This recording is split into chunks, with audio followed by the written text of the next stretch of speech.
கலகாட்டில கட்டில் இருக்கு கம்முக்குள் கொண்டு வருவாயா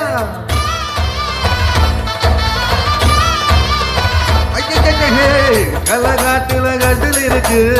கம்பக்குள் கொண்டு வருவாயா 7 தலைமுறை தொட்டில் இருக்கு என்ன சீக்கிரம் விடுவாயா அடி மொத்தம் வீடு ஒண்ணு நான் கட்டி தர உனக்கு கண்ண கொஞ்சம் தருவாயா அந்த வீட்டுக்கு வாசல் கதவு 2 உதட்டையும் சேர்ப்பாயா சிம்மராசி இப்போ உச்சமாயிடுச்சு கன்னிராசிய கவுக்கணும் நேரத்தை சொல்லம்மா கும்பகோணம் சண்டையில் பார்த்த சின்ன பெண்ணானா மஞ்ச தாவணி காத்துல பறக்க வந்த பெண்ணானா வந்த வாசி ரோட்டல நீத்து வந்தானா கொஞ்சம்